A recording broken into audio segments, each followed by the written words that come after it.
আজ এই কচুর ফুল দিয়ে বড়লি মাছ করব। তার জন্য আমি কচুর ফুলগুলোকে কেটে নিব।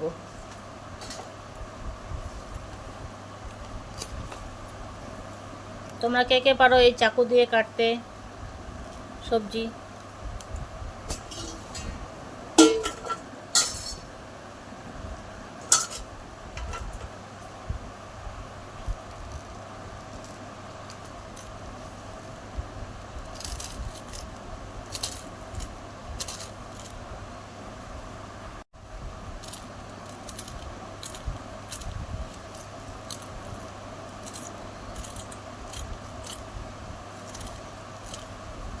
কচুর ফুলগুলো আমার কাটা হয়ে গেছে। কচুর ফুল কাটলে হাতটা কালো হয়ে যায়। এটাকে এখন আমি একটু লেবু দিয়ে ঘষবো। হাতগুলো লেবু দিয়ে না ঘষলে কালোগুলো উঠবে না। এই বড়লি মাছ দিয়ে আমি কচুর ফুলটা রান্না করব। কচুর ফুলটা আমি ধুয়ে নেব, বারবার করে রাখলে সেটা চলে যাবে। কচুর ফুলটা আমি এখন একটু হালকা ভাপ দিয়ে নেব, যাতে গলা না চুলকায়। ভাপ না দিলে গলা চুলকানোর ভয় থাকে, ভাপ দিলে আর গলাটা চুলকবে না। এই কচুর ফুল রান্নার জন্য একটু রসুনটা বেশি পরিমাণে লাগে, রসুনটা নিয়েছি অনেকটাই। এখানে পেঁয়াজ আর একটু লঙ্কাটাও বেশি লাগে, একটু ঝাল দিতে হবে বেশি করে। আমি এগুলো এখন বেটে নেব। একটু শুকনো লঙ্কা নিয়েছি আর দুটো কাশ্মীরি লঙ্কা নিয়েছি, এটা দিয়ে দেব।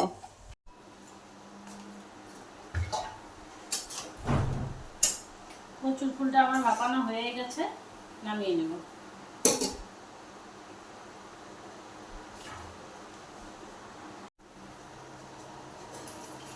কচুর ফুলটা আমার ভাপানো হয়ে গেছে। এদিকে মাছটাও ভাজা হয়ে গেছে।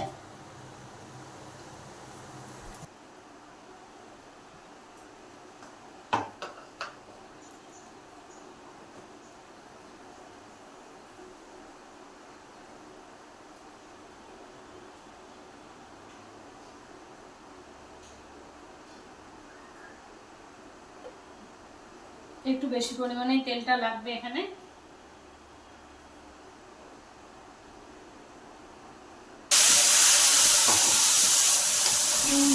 না চালালে একদম ধোয়াটা গোটা ভর হয়ে যায়, তাই 3 মিনিটে চালাতেই হবে।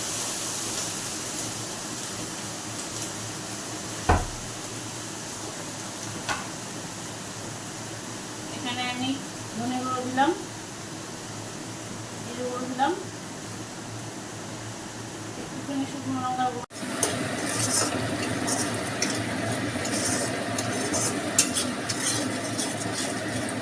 সব মশলাগুলো এখন আমি একটু ভেজে নেব। মশলাগুলো কষানো হয়ে গেলে তারপরে কচুর ফুলটা দেবো আমি। মশলাটা মোটামুটি আমার ভাজা হয়ে আসছে। আমি এবার এই ভাপানো কচুর ফুলটা দিয়ে দেবো।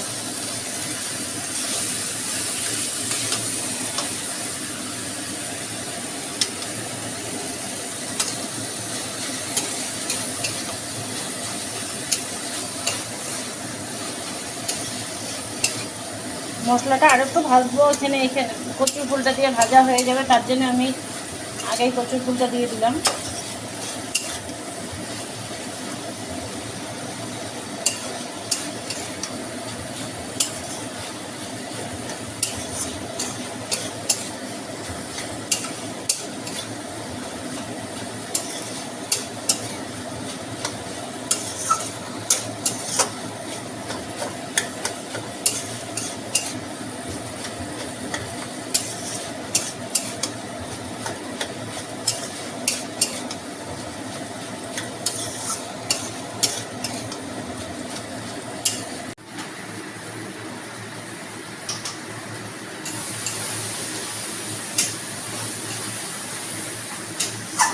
কচুর ফুলটা অনেকক্ষণ ভাজতে হবে, যত ভাজবো তত টেস্ট হবে কচুর ফুলটা।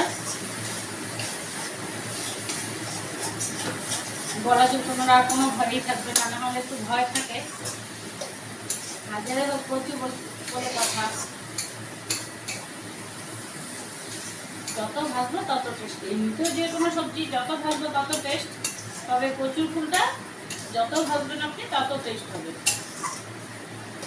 একটু সময় সাপেক্ষ এগুলো রান্না, সময় নিয়ে রান্না করতে হয় এই রান্নাগুলো।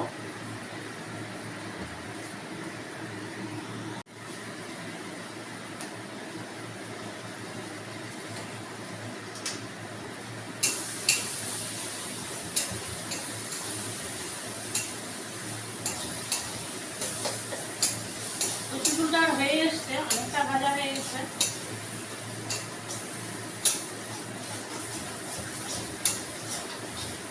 এরপরে আমি মাছটা দিয়ে দিব।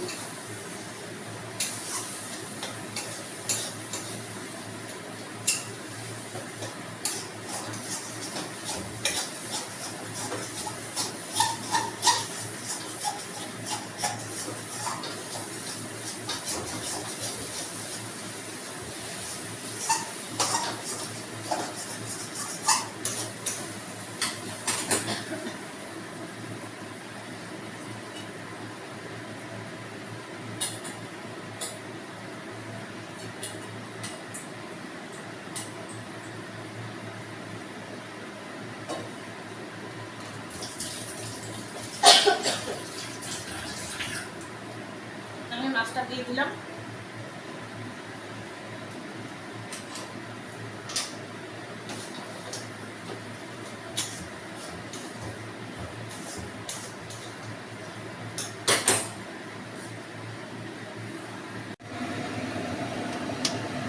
রান্নাটা হয়ে আসছে, আমি একটু গরম মশলা দিয়ে দিব।